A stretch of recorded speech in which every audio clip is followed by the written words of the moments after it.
الله الحمد لله رب العالمين والصلاة والسلام على سيدنا محمد وآله وصحبه أجمعين أما بعد فقد قال الله تبارك وتعالى في القرآن الكريم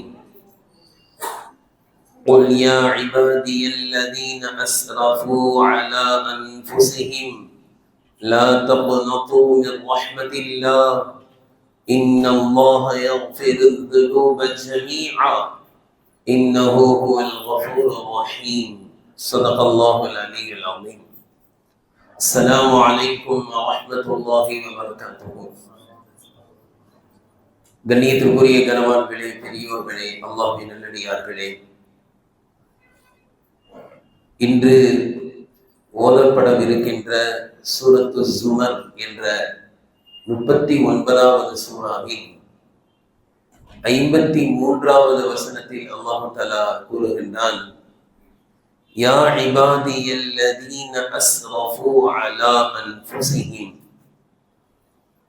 பாவங்கள் செய்து தமக்கு தாமே அநீதம் இழைத்துக் கொண்ட என்னுடைய அடியார்களே, பாவம் செய்து தனக்குத்தானே தங்களுக்கு தாங்களே அநீதம் இழைத்துக் கொண்ட என்னுடைய அடியார்களே, அல்லாஹ்வின் அருளில் நீங்கள் நம்பிக்கை இழந்து விடாதீர்கள். நிச்சயமாக அல்லாஹ் எல்லா பாவங்களையும் மன்னித்து விடுகின்றான். இன்னும் நிச்சயமாக அவன் மன்னிப்பவனாகவும் இரக்கம் உள்ளவனாகவும் கருணையாளனாகவும் இருக்கின்றான் என்று நபியே நீர் கூறிவிடுவீராக என்று அல்லாஹ் தஆலா இந்த வசனத்தில் குறிப்பிடுகிறான். கண்ணியத்திற்குரியவர்களே, இந்த வசனம் இறங்கிய பொழுது நபி ஸல்லல்லாஹு அலைஹி வஸல்லம் அவர்கள் சொன்னார்கள், மா உஹிப்பு அன்னலி அத்துன்யா வமா ஃபீஹா பிஹாதிஹில் ஆயா, இந்த ஒரு வசனத்திற்கு பகரமாக எனக்கு முழு உலகம் கொடுக்கப்பட்டாலும் அது எனக்கு பிரியமானதாக இருக்காது. இந்த வசனத்தை நான் முழு உலகத்தில் உள்ள பொருட்கள் அனைத்தை விட இந்த வசனத்தை நான் விரும்புகிறேன் என்று நபி ஸல்லல்லாஹு அலைஹி வஸல்லம் அவர்கள் கூறினார்கள். அப்படி என்ன இந்த வசனத்தில் இருக்கிறது, அல்லாஹ் தஆலா இந்த வசனத்தில் என்ன கூறுகிறான் என்பதை குறித்து மிக ஆழமான அழகான 2 செய்திகளை கூறுகிறார்கள். ஒன்று, அல்லாஹ் தஆலா இன்னல்லாஹ யக்ஃபிரு ذுனூப ஜமீஆ, நிச்சயமாக அல்லாஹ் எல்லா பாவங்களையும் மன்னித்து விடுகிறான் என்று கூறுகிறான். ஜமீஅன், எல்லா பாவமும். எல்லா பாவம் என்பதில் முதல் விஷயம், சிறிய பாவமாக இருந்தாலும் சரி, பெரும் பெரும் பாவம் செய்து விட்டவர்களும் சரி, எப்பேற்பட்ட பாவமாக இருந்தாலும் சரி, அதே போன்று எவ்வளவு இருந்தாலும் சரி, எவ்வளவு அதிகமாக இருந்தாலும் சரி, எப்பேற்பட்ட பெரும் பாவமாக இருந்தாலும் சரி, கடல் நுரை அளவிற்கு அதிகமாக இருந்தாலும் சரி, அல்லாஹ் தஆலா எல்லா பாவத்தையும் மன்னித்து விடுகிறான். அந்த பாவம் அதிகமாக இருந்தாலும் மன்னித்து விடுவான், பெரும் பெரும் பாவங்களை செய்து விட்டாலும் அல்லாஹ் மன்னித்து விடுவான், மன்னித்து விடுகிறான் என்ற சுப செய்தி இதில் இருக்கிறது. இரண்டாவது மிக முக்கியமான செய்தி என்னவென்றால், யா இபாதி அல்லதீன அஸ்ரஃபு அலா அன்ஃபுஸிஹிம், தங்களுக்கு தாங்களே அநியாயம் செய்து கொண்ட பாவம் செய்தால் யாருக்கு நஷ்டம்? நமக்கு தான் நஷ்டம், அல்லாஹ்வுக்கு எந்த நஷ்டமும் கிடையாது. சரி, இரவெல்லாம் நின்று வணங்கினா யாருக்கு லாபம்? அல்லாஹ்வுக்கு ஏதாவது கூட போதா, குறைய போதா? எதுவும் இல்லை. அதான் அல்லாஹ் சொல்றான், தங்களுக்கு தாங்களே அநீதம் செய்து கொண்ட பாவத்தின் காரணத்தினால் அநீதம் செய்து கொண்ட என்னுடைய அடியார்களே என்று அல்லாஹ் அழைக்கிறார். இதனாலதான் ரசூலுல்லாஹ் சொல்றாங்க, இந்த ஆயத்தை எனக்கு ரொம்ப பிடிக்கும். ஏன்னா அல்லாஹ் தஆலா பாவம் செய்த நம்மை போடா எனக்கு மாறு செஞ்சுட்டேன் அப்படின்னு ஒதுக்கல, என்னுடைய அடியார்கள்னு அரவணைக்கிறான். பார்த்தீங்களா, அரவணைச்சு சொல்றான், லா தக்னது மின் ரஹ்மத்தில்லாஹ், அல்லாஹ்வுடைய அருளை விட்டு நிராசை நான் நான் மன்னிக்க மாட்டேன்லாம் நினைச்சிடாதீங்க அப்படின்னு யார் சொல்றா? இது இது வந்து எப்படி இருக்குன்னா, அல்லாஹ் பதற மாதிரி இருக்கு பாருங்க. அல்லாஹ்வுக்கு இந்த பதற்றம்லாம் கிடையாது. அதிகமா பாவம் செய்த என்னுடைய அடியார்களே நான் மன்னிக்க மாட்டேன்னு நினைச்சுக்கிறீங்களா? அப்படிலாம் நினைச்சிடாதீங்க, அப்படிலாம் நினைச்சிடாதீங்க. நம்ம இவ்வளோ பாவம் செஞ்சிட்டோம், அல்லாஹ் எங்க நம்மள மன்னிக்க போறான் நினைச்சிடாதீங்க. இவ்வளவு பெரிய பாவம் செஞ்சிட்டோம், இவ்வளவு பெரிய பாவத்தெல்லாம் செஞ்சுட்டு அல்லாஹ்க்கு போய் முன்னாடி எப்படி நிக்கிறது அப்படிலாம் நினைச்சிடாதீங்க. லா தக்னது மின் ரஹ்மத்தில்லாஹ், அல்லாஹ்வின் அருளை விட்டு நீங்கள் நிராசை அடைந்து விட வேண்டாம். நிச்சயமாக அல்லாஹ் எல்லா பாவங்களையும் மன்னித்து விடுவான். முடிக்கும் போது என்ன முடிக்கிறான்? நிச்சயமாக அல்லாஹ் மன்னிப்பவனாகத்தான் இருக்கிறான், இரக்கம் உள்ளவனாகத்தான் இருக்கின்றான் என்று அல்லாஹ் தஆலா இறங்கி வந்து தன்னுடைய அடியார்களை மன்னித்து விடுவேன் என்ற அந்த சுவை செய்தி இதில் இருக்கின்ற காரணத்தினால் இந்த உம்மத்தை அல்லாஹ் தஆலா மன்னித்து விடுவான் என்ற ஒரு சுப செய்தி இந்த ஆயத்தில் இருக்கிறது என்பதை தாண்டி அல்லாஹ் தஆலா அனைவர்களையும் அரவணைக்கிறான். பாவம் செய்துவிட்ட என்னுடைய அடியார்களே, உலகத்தில் நாம் பார்க்கிறோம், மனிதர்களாகிய நாம் பெற்றெடுத்த தந்தை தாயை விட பிள்ளைகள் மீது உலகத்தில் யாரும் அன்பாக இருக்க முடியாது. அப்பேற்பட்ட பாவம், அப்பேற்பட்ட அன்பை இந்த பெற்றோர்கள் இதயத்தில் சுமக்கிறார்கள். ஆனால் அப்படிப்பட்ட பெற்றோர்கள் கூட ஒரு பிடிக்காத காரியத்தை மகன் செய்து விட்டால் என்னுடைய மகனே இல்லை போன்னு சொல்றாங்க.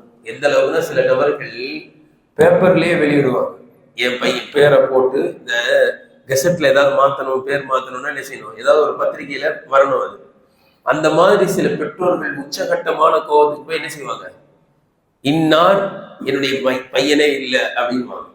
ஏன்? அவன் அவன் செஞ்சுட்டான்.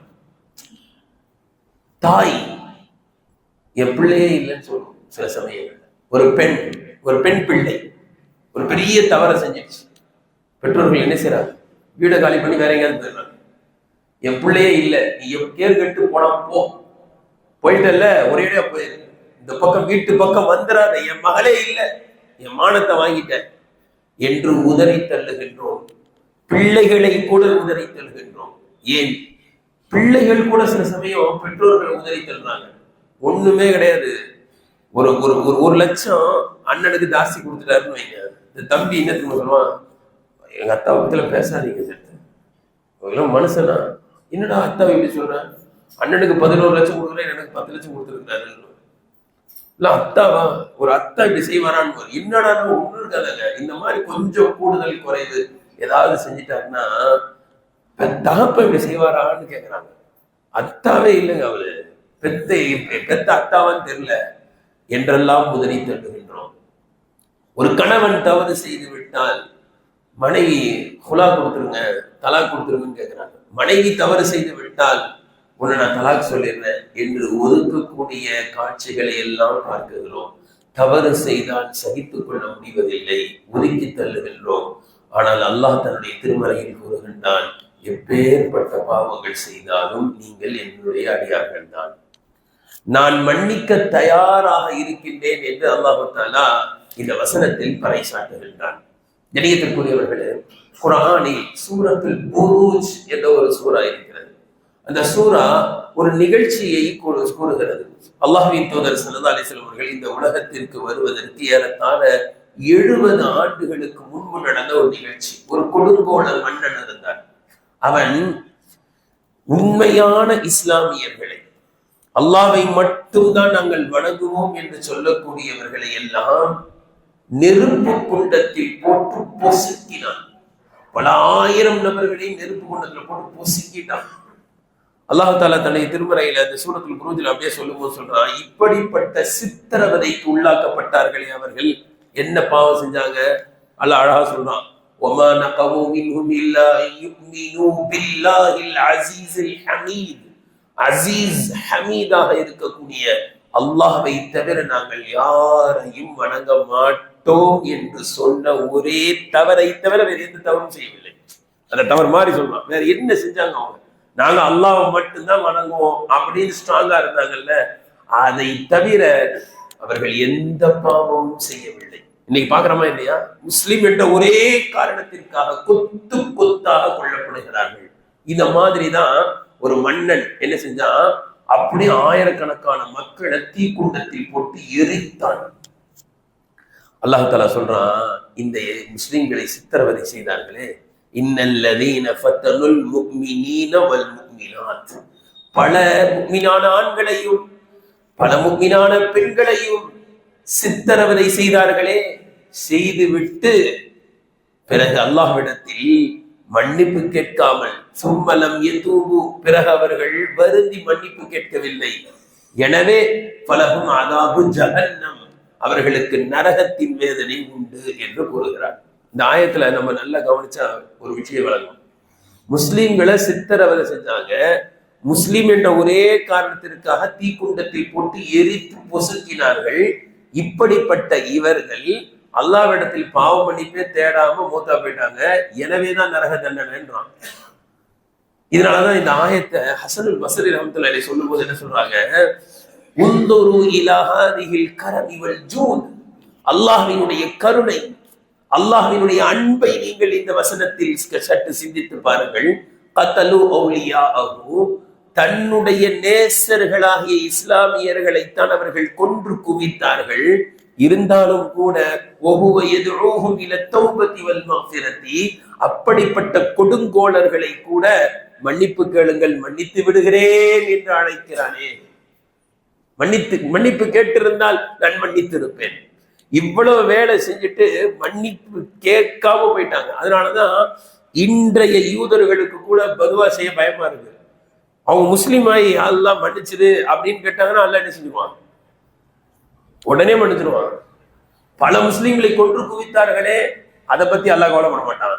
அந்த ஷஹீதானவர்களுக்கு பெரிய அந்தஸ்து இருக்கிறது அல்லாஹ்விடத்தில். ஆனால் ஷஹீதாக்கி இந்த கொடுங்கோளர்கள் தௌபா செய்து விட்டால் அல்லாஹ் இவர்களை மன்னித்து அவர்களோடு சேர்த்து இவர்களையும் சொர்க்கத்திற்கு அனுப்ப தயாராகிறான்.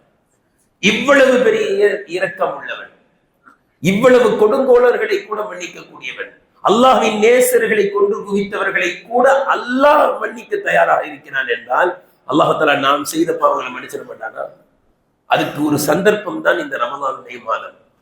ரமலானுடைய மாதத்தை அடைந்தும் ஒரு மனிதன் பாவ மன்னிப்பை பெறாவிட்டால் அவனுக்கு நாசம் என்று ஜிப்ரீல் அலைஹிஸ்ஸலாம் அவர்கள் சொல்ல நபி ஸல்லல்லாஹு அலைஹி வஸல்லம் ஆமீன்னாங்க. காரணம், ரமலான் அப்படிப்பட்ட மாதம். ஒரு ஹதீஸ்ல வருது, ஒரு மனிதன் ரமலானை அடைந்தும் கூட பாவ மன்னிப்பை பெறவில்லை என்றால் ஃபமதா, பிறகு எப்பொழுதுதான் அவனுடைய பாவம் மன்னிக்கப்படும்? ரமலான்லயே பாவத்தை மன்னிக்கப்படல, அல்லாஹ்ட்ட பாவ மன்னிப்பு கேட்கல அப்படின்னா பிறகு எப்பொழுதுதான் அவன் மன்னிப்பு கேட்பான்? எப்பொழுதுதான் அல்லாஹ் அவனுடைய பாவத்தை மன்னிப்பான்? கணியத்திற்குரியவர்களே, அல்லாஹ் மன்னிக்க தயாராக எப்பொழுதும் இருக்கிறான். குறிப்பாக ரமலான் மாதம் என்பது ஒரு ஆஃபர் மாதிரி. சில சமயங்கள்ல நமக்கு உடம்பு சரியில்லை, கண் வலி, அதுன்னா நம்ம யாரை தேடி போவோம்? மருத்துவர்களை தேடி நாம போவோம். ஆனா சில சமயம் அந்த மருத்துவர்கள் நம்ம வீட்டை தேடி வந்து முகாம் போடுவாங்க. இன்னைக்கு கண் சிகிச்சை முகாம், யாரெல்லாம் வராங்களோ அவங்களுக்கு என்னது ஃப்ரீயா சிகிச்சை. அப்ப என்ன செய்யும்? கூட்டம் ஆள போதும், நிறைய பேர் போவாங்க. சில சமயம் சுகருக்கு என்ன செய்யணும்? நாம போய் செக்அப் பண்ணணும். சில சமயம் என்ன செய்வாங்க? சுகர் ஃப்ரீ செக்அப், மருந்து இலவசமாக வழங்கப்படும் அப்படின்னு என்ன செய்வாங்க? அந்த முகலால எல்லாரும் ஓடி வரும். இந்த மாதிரி ரமலான் அல்லாஹ் முகாம் எடுக்கிறான், அல்லாஹ் ஃப்ரீயா முகாம் எடுக்கிறான். இந்த ரமலான்ல யாரெல்லாம் என்கிட்ட வந்து மன்னிப்பு கேட்கிறீங்களோ அவங்களெல்லாம் உடனே மன்னிச்சிருவேன். கண்ணியத்திற்குரியவர்கள், அல்லாஹ்வுக்கு தண்டிப்பதில் கடுகளவும் எண்ணமில்லை. அல்லாஹ்வினுடைய அந்த 99 திருநாமங்கள் இருக்கு இல்லையா, அதுல நீங்க பெரும்பாலும் நாம் பார்த்தால் எப்படி இருக்கும்னா, ஒண்ணு இன்னொன்னுக்கு முரணா இருக்கும். உதாரணமாக முஇஸ், அந்த 99 திருநாமங்கள். முஇஸ் அப்படின்னா இஸ்ஸத், கண்ணியத்தை வழங்குபவன், உடனே வரும் முதல். இழிவை வழங்குபவனும் அல்லாஹ்தான், கண்ணியத்தை வழங்குபவனும் அல்லாஹ்தான், கேவலத்தை வழங்குபவனும் அல்லாஹ்தான். ராஃபி, சிலரை உயர்த்துபவன் அல்லாஹ்தான், அதே நேரத்தில் ஹாஃபில், தாழ்த்துபவனும் அல்லாஹ்தான். முஹ்யி, உயிரை கொடுப்பவனும் அல்லாஹ்தான், அதே நேரத்தில் முபீத், உயிரை எடுப்பவனும் அல்லாஹ்தான். அதே போன்று வரும் நாஃபி, பயன் தரக்கூடியவன் அல்லாஹ்தான். லார், இடர் தரக்கூடியவனும் யார்தான்? அல்லாஹ்தான். நன்மையை செய்பவனும் அல்லாஹ்தான், நமக்கு ஏற்படுகின்ற தீங்குகளை கொடுக்கக்கூடியவன், இன்னல்களை கொடுக்கக்கூடியவனும் அல்ல, சுகத்தை கொடுப்பவனும் அல்லாதான், சுகத்தை எடுப்பவனும் அல்ல. இப்படியே வந்துகிட்டே இருக்குங்க. ஆனா ரஹ்மான் அளவற்ற அருளாளன். இதுக்கு பாசிட்டிவ் இருக்கா? இதுக்கு எதிர்மறை இருக்கா? நெகட்டிவ்னு சொல்லுவாங்களா? இதற்கு எதிர்மறை கிடையாது. மன்னிக்க கூடியவன் இருக்கு, இதுக்கு எதிர்மறை இருக்கா? அல்லாஹ் மன்னிக்க மாட்டேன்னு நீங்க சொல்லியிருக்கானா? கிடையவே கிடையாது. அல்லாஹ் மன்னிப்பான் என்றால் மன்னிப்பான், அல்லாஹ் இரக்கமுள்ளவன் என்றால் இரக்கமுள்ளவன், அவ்வளவுதான். இதுல இன்னொரு பெரிய ஆச்சரியம் என்ன தெரியுங்களா? குர்ஆன்ல ஒரு இடத்துல வருது, இன்னல்லாஹ கான அலீமன் ஹலீமா. அல்லாஹ் அறிந்தவனாகவும் இருக்கிறான், ஹலீமன் சகித்து கொள்ளக்கூடியவனாகவும் இருக்கிறான். இந்த ரெண்டு தன்மை அல்லாஹ் கிட்ட இருக்கு. இந்த ரெண்டு தன்மையை ஒரே இடத்துல வச்சு சொல்றான். அல்லாஹ் அறிந்தவனாகவும் இருக்கிறான், சகிப்பு தன்மை உள்ளவனாகவும் இருக்கிறான். இந்த ஆயத்துல இந்த ரெண்டு வார்த்தை ஒன்னா வருதுல ஒட்டி, இதற்கு எவ்வளவு ஆழமான ஒரு கருத்து சொல்றாங்கன்னா, இந்த ரெண்டு தன்மையும் ஒரு சேர அல்லாஹ் இடத்தில் மட்டும்தான் இருக்க முடியும். என்னன்னா, தெரியும் ஆனால் சகித்துக் கொண்டிருப்பான். நாம் செய்கின்ற தவறுகள், நாம் செய்கின்ற துரோகங்கள், நாம் செய்கின்ற அநியாயங்கள், நாம் செய்த பாவங்கள் அனைத்தும் அல்லாஹ்விற்கு தெரியும், ஆனால் தண்டிப்பதில்லை, உடனே தண்டிக்கிறது இல்லை, சகிச்சுட்டு உட்கார்ந்துருக்கான் பாருங்க. இதுதான் அல்லாஹ். ஆனா நமக்கு தெரிஞ்சிருச்சுன்னா நாம சகிச்சுக்கிட்டு இருப்போமா? கணவன் தவறு செய்கிறான், மனைவிக்கு தெரிஞ்சா சகிச்சுக்கிட்டு இருப்பாங்களா? மனைவி தவறு செஞ்சாங்க, கனவு தெரிஞ்சிச்சுன்னா சகிச்சுட்டு இருப்பாங்களா? ஒரு மனிதத்துல ரொம்ப அழகா பேசுறாரு, டி உட்காருங்க, டீ குடிச்சிட்டு போங்க, அப்படி இப்படின்றாரு. அவர் போன பிறகு சொல்றாரு, இல்லைங்க அவர்கிட்ட ரொம்ப நல்லா ஜாலியா பேசுறீங்க, டீ குடிச்சிட்டு போங்கன்றீங்க, அவர் உங்களை பத்தி என்னெல்லாம் சொல்றா தெரியுமா?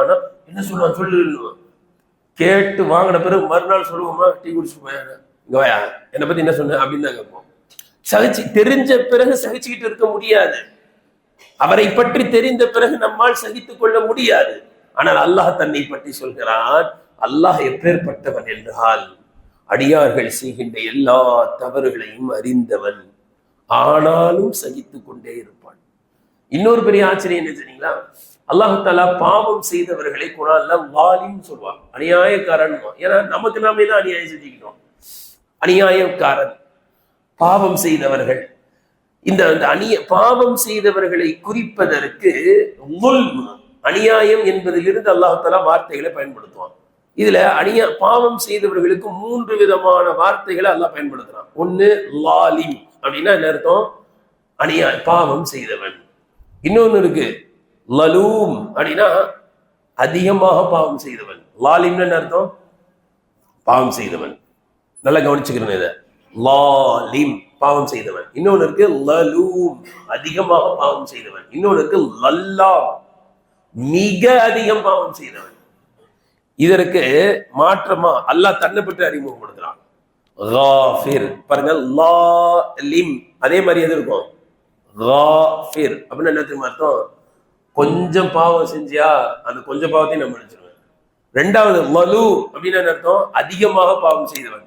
அல்லாஹ் பாருங்க அதே மாதிரி சொல்லுவான், லலு கஃபூர் அதிகம் பாவம் செய்தால் நான் அதிகம் மன்னிப்பவனாக இருக்கிறேன் அப்படின்றான். லல்லாம் அப்படின்னா மிக மிக அதிகம் பாவம் செய்தவன். அல்லாஹ் சொல்றான் கஃபார் மிக மிக அதிகமாக மன்னிப்பவன்றான். எவ்வளவு இரக்கம் உள்ளவன்! நீ கொஞ்சம் பாவம் செஞ்சியா நான் மன்னிச்சிடுவேன், அதிகமா பாவம் செஞ்சியா மன்னிச்சிடுவேன், மிக அதிகமாக பாவம் செய்திருக்கிறாயா நான் மிக அதிகமாக மன்னிப்பவனாக இருக்கிறேன். இடத்துல மன்னிப்பு கேளுங்க. நமக்கு எல்லாம் பிரபல்யமா தெரிஞ்ச ஒரு ஹதீஸ் இருக்கு, புகாரி போன்ற பல்வேறு கிரந்தங்கள்ல வருது. புகாரியிலேயே 2-3 இடத்துல வருது அந்த ஹதீஸ். அது என்ன? பனி இஸ்ரவேலர்கள் காலத்துல ஒரு மனிதர், பனி இஸ்ரவேலர்கள் காலத்துல நடந்த செய்தியை நபி அவர்கள் சொல்கிறார்கள். 99 கொலை செய்த ஒரு மனிதர். இது உலகத்துல பார்க்க முடியுமா? அப்படிலாம் சொல்லுங்க. என்ன பார்க்க முடியாதுன்றீங்க? அதான் கொத்து கொத்தா சாவடிக்கிறாங்கல்ல. இருந்தாலும் ஒரு தனி மனிதர் கிடையாது, ஒரு அரசு செய்கிறது. ஒரு தனி மனிதன் 99 கொலை பண்ணியிருக்காங்க. 99 கொலை. எப்படிப்பட்ட ரவுடியா இருந்திருப்பாரு!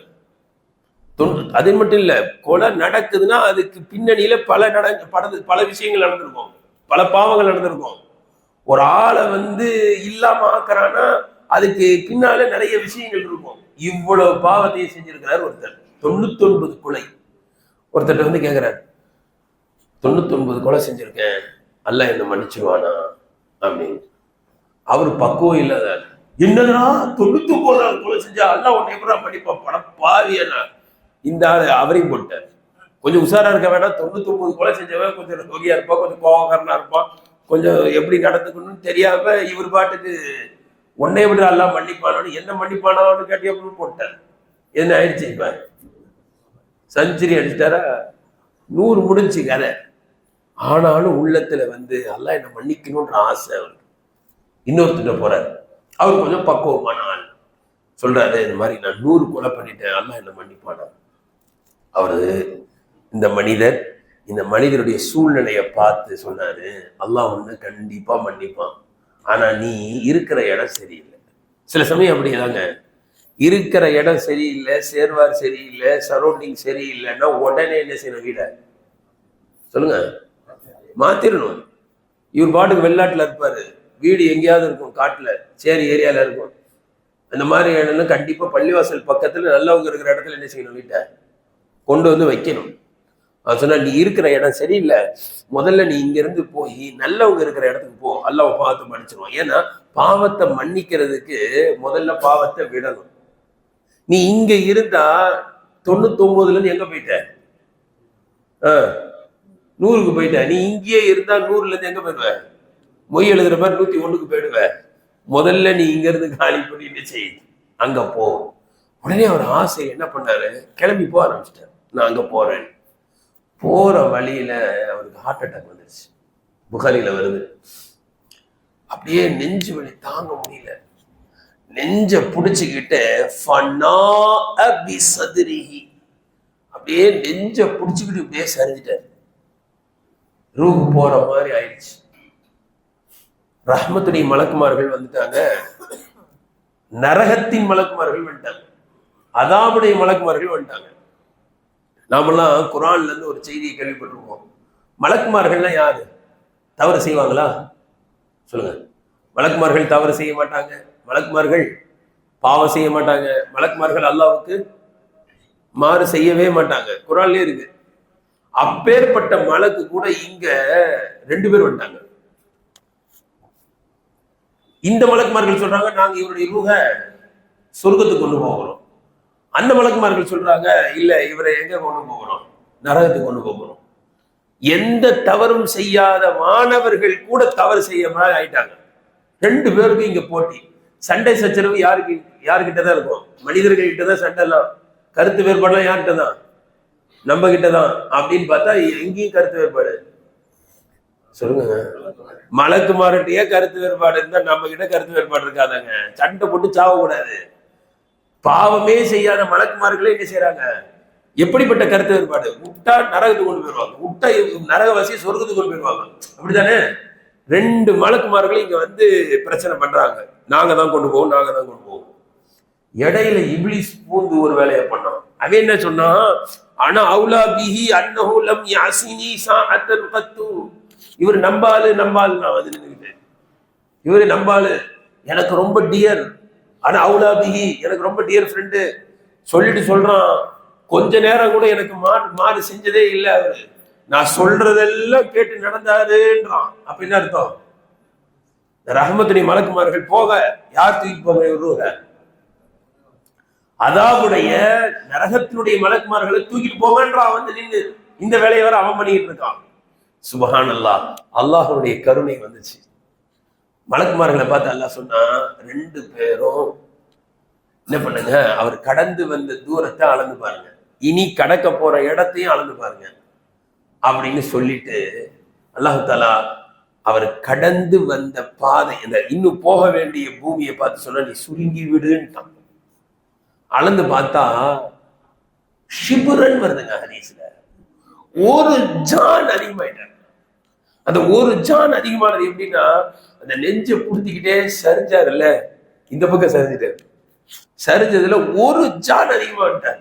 அல்லாஹ் சொன்னா, ரஹ்மத்துடைய மலக்குமார் ரூஹ் வந்துருங்க, 1 ஜான். அதே மாதிரி ஹதீஸ்ல வருது, 1 ஜான் நாம் அல்லாஹ் நெருங்கினா அல்லாஹ் 1 முழம் நெருங்குறான். கணியத்திற்குரியவர்கள் எவ்வளவு இறக்கம் உள்ளவன், வாழ்நாள் ஃபுல்லா பாவம் செஞ்சவர் தான். ஆனா நான் பாவம் செஞ்சுட்டேனே, அல்லாஹ் மன்னிக்கணுமே, அப்படின்னு வருந்தி ஒண்ணும் இல்ல நடந்து வந்தாங்க, ரூ போயிடுச்சு. ஆனா அல்லாஹ் மன்னிச்சுட்டான். இது அல்லாஹ்வுடைய ஏற்பாடு. அல்லாஹ் மன்னிக்க தயாராக இருக்கிறான் யார் எப்பேற்பட்ட தவறுகள் செய்தாலும் சரி. குர்ஆன்ல வருது, காரூன் பூமிக்குள்ள புதைக்கப்பட்டான், குர்ஆன்ல வருது. ஆனா வரலாற்றுல எழுதுறாங்க ஏன் புதைக்கப்பட்டான், ஏன் பூமி விழுங்குச்சு அப்படின்றத வரலாற்று ஆசிரியர் எழுதுனாங்க. அந்த காரூன் என்பவன் மூசா அலைஹிஸ்ஸலாம் காலத்துல வாழ்ந்தான்னு நமக்கு தெரியும்.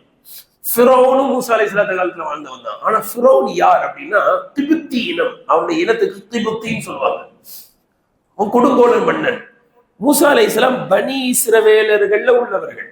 அப்ப பனி இஸ்ரவேலர்கள் வேற, திபுத்தி இனம் வேற, இவர்கள் வேற அவர்கள் வேற. ஆனா காரூன் என்பவன் யார் அப்படின்னா பனி இஸ்ரவேலர்கள்ல உள்ளவன். மூசா அலைஹிஸ்ஸலாத்துடைய சகோதரன். சகோதரன் என்னது, ஒண்ணு விட்ட சகோதரன் சொல்லுவாங்க இல்லையா. அதாவது மூசா அலைஹிஸ்ஸலாத்துடைய அத்தா பேரு இம்ரான், காரூனுடைய அத்தா பேரு யஸ்ஹர். ரெண்டு பேரும் யார், அண்ணன் தம்பி. மூசா அலைஹிஸ்ஸலாத்துடைய அத்தாவும் காரூனுடைய அத்தாவும் யாரு, காஹிஸ் என்பவருக்கு பிறந்த ரெண்டு அண்ணன் தம்பிகள். அண்ணன் தம்பிக்கு பிறந்தவங்க தான் மூசா அலைஹிஸ்ஸலாமும் காரூனும். அப்ப என்ன, சகோதர முறை, அண்ணன் தம்பி முறை. ஆனா காரூனுக்கு அல்லாஹ் தஆலா பணம் காசை அள்ளி கொடுத்துட்டான். பயங்கரமான பணக்காரன், பயங்கரமான பணக்காரன். அவனுடைய சாவியை ஒரு பெரிய கூட்டம் எடுத்து சென்றதுன்னு குர்ஆன்ல வருது. நம்ம சாவி கொஞ்சம் பெருசா தான் ஜோப்ல வைக்க முடியாது. தொழுவும் போது என்ன செய்வோம், எல்லாத்தையும் எடுத்துட்டு என்ன செய்வாரு, கொத்து கொத்தா வைப்பாரு. அதுதான் அவருக்கு பெருசா இருக்கும். கடை சாவி, அந்த சாவி, இந்த சாவி. காரனுடைய சாவியை என்ன செய்ய முடியாது, அவெல்லாம் தூங்க முடியாது. ஒரு பெரும் கூட்டம் சாவியை மட்டும், அவ்வளவு பொக்கிஷம், அவ்வளவு கசானா அப்படின்னு வருது. அந்த காசு பணம் அப்படியே என்ன ஆயிடுச்சுன்னா தலைக்கு ஏறிடுச்சு, தலகணம். அவன் என்ன நினைக்க ஆரம்பிச்சிட்டான், இவ்வளவு காசு பணம் நம்ம கிட்ட இருக்கு, நம்ம கிட்ட ஒரு ஆள் பேச மாட்டேங்கிறாங்க. இந்த ஏழை மூசா அலைஹிஸ்ஸலாத்தை சுத்தி சுத்தி சுத்தி என்ன செய்யறாங்க, வைக்கிற மாதிரி வைக்கிறாங்க. எதா இருந்தாலும் அவர்கிட்ட போய் நிக்கிறாங்க, எதா இருந்தாலும் அவர்கிட்ட போய் கேட்கிறாங்க. அப்படி நினைச்சு பொறாம வந்துச்சு. இப்ப இந்த காரூன் என்ன நினைச்சான் அப்படின்னா, இந்த மூசாவுடைய மதிப்பை கெடுக்கணும்ன்ற மாதிரி வந்துட்டான்.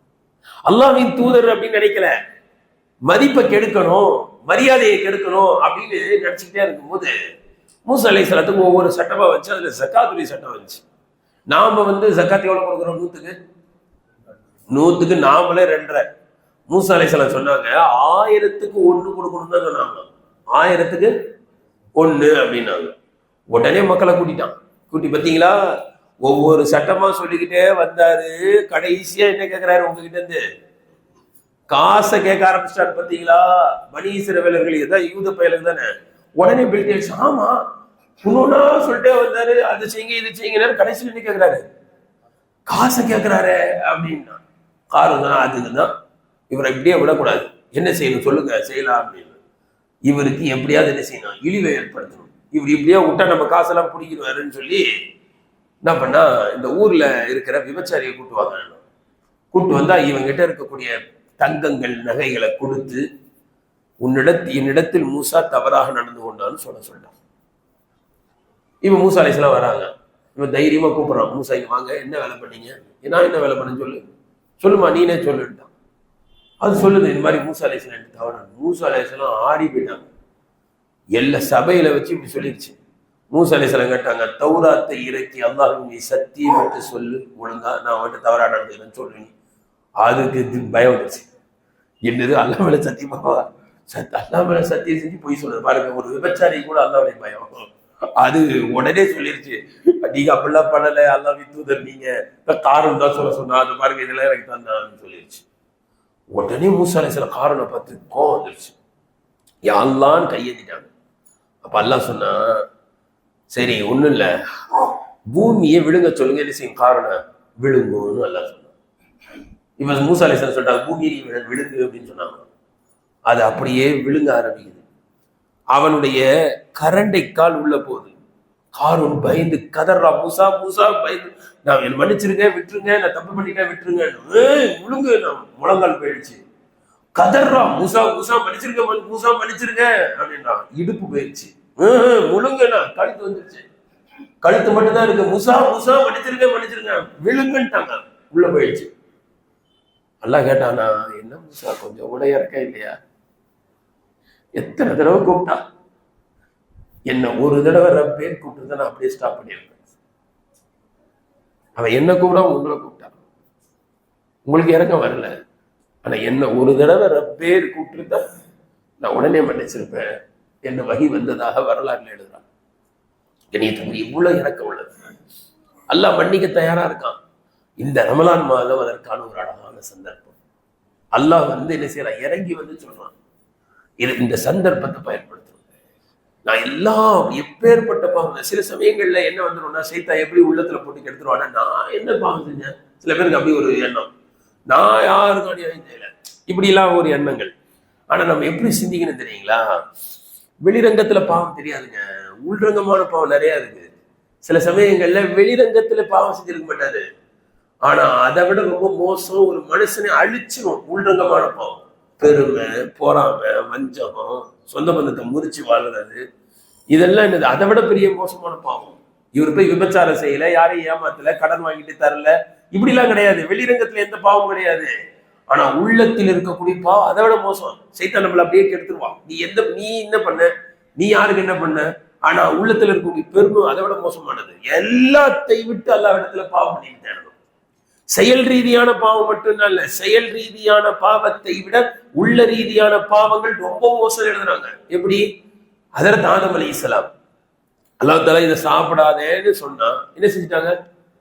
சாப்பிட்டாங்க. எதை வேணாலும் சாப்பிடுங்க அப்படின்னு என்ன அர்த்தம்? சாப்பிடலாம் அப்படின்னா அதுக்கு பேர் ஹலால், சாப்பிடக்கூடாதுன்னு அதுக்கு பேர் என்னது? ஹராம். அதுதானே? ஒரு மரத்தை மட்டும் சொன்னா அதுல இருக்கிறத சாப்பிடாதீங்க, அப்ப அது ஹராம் அப்படிதானே? ஆதம் அலைஹிஸ்ஸலாம் என்ன செஞ்சாங்க? போய் சாப்பிட்டாங்க, ஒரு ஹராம சாப்பிட்டாங்க. இது வெளிரங்கத்துல தெரியக்கூடிய ஒரு பெரிய தவறு. ஆனா இந்த வெளிரங்கமான தவறு உடனே மன்னிப்பு தேட வச்சிச்சு. அழுது அழுது அழுது அழுது குரான்ல வருது, நான் ஆதம மன்னிச்சுட்டேன்ட்டான். ஆனா இப்லீஸ் ஒரு பாவம் செஞ்சான். அது என்ன பாவம்? அன கைரும் மின்ஹு, அவரை விட நான் தான் பெரிய ஆளுன்னா முடிஞ்சு போச்சு. இது வெளிரங்கத்துல என்ன செய்யாது, பெருசா பெரிய பாவம் தெரியாம கரெக்டு தானே, அவன் நெருப்பால படைக்கப்பட்டவன். ஆதம் அலைஹிஸ்ஸலாம் மண்ணு தான் சிறந்தது, நெருப்பை விடன்றது வேற விஷயம். நெருப்பு என்ன செஞ்சிடும்? அழிச்சிரும். ஒரு இடத்துல நெருப்பு கொளுத்துனா முடிஞ்சது கதை, இருக்கிறத அழிச்சிரும். மண் என்ன செய்யும்? என்ன சொல்ல மாட்டீங்க? கபரஸ்தானுக்குலாம் போறீங்களா இல்லையா? புதார் மாதிரி செடி வளர்ந்துருத, ஏன்? மண்ணு இது. ஒரே கபரஸ்தானை கிளீன் பண்ணிக்கிட்டே இருப்பாங்க, வெட்டிக்கிட்டே இருப்பாங்க. ஏன்? அந்த மண் என்ன செய்யும்? புதைக்க புதைக்க உற்பத்தி கொடுத்துக்கிட்டே இருக்கும், மரம் செடி கொடி. அப்ப நெருப்பை அழித்து நாசமாக்கும் மண் செழிப்பை கொடுக்கும். சிறந்தது மண்ணு தான். மண்ணு கிட்டதான் அமுங்கி போற தன்மை இருக்கும், பணிவு இருக்கும். நெருப்பு என்ன செய்யும்? கதகதகதன்னு மேல ஏறிய ஒண்ணுலாம் போயிடும். இந்த மாதிரி அதை சிறந்தவங்க இருந்தாலும் தன்னை சிறந்தவன் நினைச்சிட்டான், நான் மேலோங்கி எரியக்கூடியவன் நினைச்சிட்டான், மண்ணு கீழே கிடக்கிறது நினைச்சிட்டான். இந்த எண்ணம் இருக்கு பார்த்தீங்களா, அவனை தௌபா கூட செய்ய விடல. நான் என்ன செஞ்சேன், நான் எதுக்கு செஞ்சா செய்யணும், நான் தானே சிறந்தவன். இவனுக்கு இந்த எண்ணம் மோசமான எண்ணம், அது மோசமான எண்ணம் கூட தெரியாம அப்படியே வச்சு அவனை நாசமாக்கிடுச்சு. ஆனா ஆதம் அலைஹிஸ்ஸலாம் வெளிரங்கத்துல தப்பு செஞ்சாங்க, ஆனா அந்த வெளிரங்கமான தப்பு அப்படியே துடிக்க வச்சுச்சு, பாவம் மன்னிப்பு தேட வச்சுச்சு. எனவே நான் என்ன தப்பு செஞ்சேன்னு நினைக்க கூடாது. ஹதீஸ்ல வருதா இல்லையா, எல்லா மனிதர்களும் பாவம் செய்யக்கூடியவர்கள். எனவே நாம் எல்லாம் சிந்திக்கணும். உட்கார்ந்து காலையில எழுந்து யாரும் இல்லாத நேரத்துல கதறணும், அழுவணும். சில சமயங்கள் மனைவி மக்கள் இருந்தாங்கன்னா அழுக வராது, யாருக்கும் தெரியாம என்ன செய்யணும் இல்லையா, கடகடன் என்ன செய்யணும், பள்ளிவாசலுக்கு வந்துடணும். தனியா காலையில வந்து அல்லாஹ்விடத்துல 2 சொட்டு கண்ணீர் வடித்து, ஹதீஸ்ல வருது, எந்த கண்களில் இருந்து கண்ணீர் ஈயினுடைய தலை அளவுக்கு, ரொம்ப பெருசா இல்ல, ஈயுடைய தலை எவ்வளவு இருக்கும் அந்த அளவுக்கு கண்ணீர் கன்னத்திற்கு வந்து விட்டால் அல்லாஹ் அவரை, அவருடைய நரக நெருப்பை அந்த ஒரு சொட்டு கண்ணீரினால் அல்லாஹ் அணைத்து விடுகிறார். எந்த கண்கள் இந்த உலகத்தில் அழுது விட்டதோ அந்த கண்களை நாளை மறுமையில் அல்லாஹ் அழவிட மாட்டான். ஒரே ஒரு ஹதீஸ் சொல்லி முடிச்சிடுறேன். தன்பிகுல் காஃபிலின் என்ற கிதாபுல இப்படி இருக்கு, நரகத்துல தூக்கி சில மனிதர்களை வீசும்போது ஓன்னு அழுவாங்களாம், பயங்கரமா அழுவாங்க. எந்த அளவுக்கு அழுவாங்கன்னா ரத்தம் வர ஆரம்பிச்சோம். சொல்லுவாங்க ரத்த கண்ணீருங்க, அது இந்த உலகத்துல வராது, மறுமையில வருமா ரத்த கண்ணீர். அப்ப மலக்குமார்கள் சொல்லுவாங்களா, எவ்வளவு அழகா அழுவுறீங்க, எவ்வளவு அழகா அழுவுறீங்க, இந்த மாதிரி உலகத்துல கொஞ்சம் அழுது இருந்தா இந்த நரக நெருப்பே அழிஞ்சு போயிருக்குமே. அல்லாஹ் தஆலா இந்த ரமலானுடைய பரக்கத்தினால் நாம் அல்லாஹ்விடத்தில் பாவ மன்னிப்பு தேடக்கூடியவர்களாக, எல்லா பாவங்களும் மன்னிக்கப்பட்டவர்களாக அல்லாஹ் நம்மை ஆக்கி அருள் செய்வானாக. வாஹிரு தஅவானா அல்ஹம்துலில்லாஹி ரப்பில் ஆலமீன். சுப்ஹானல்லாஹி வ பிஹம்திஹி சுப்ஹானக அல்லாஹும்ம வ பிஹம்திக அஷ்ஹது அன் லா இலாஹா இல்லா அன்த நஸ்தக்ஃபிருக வ நத்தூபு இலைக். சுப்ஹான ரப்பிக ரப்பில் இஸ்ஸத்தி அம்மா யசிஃபூன் வ ஸலாமுன் அலல் முர்ஸலீன் வல்ஹம்துலில்லாஹி ஸல்லல்லாஹு அலா முஹம்மது ஸல்லல்லாஹு அலைஹி வஸல்லம். ஸல்லல்லாஹு அலா முஹம்மது ஸல்லல்லாஹு அலைஹி வஸல்லம். ஸல்லல்லாஹு அலா முஹம்மது யா ரப்பி.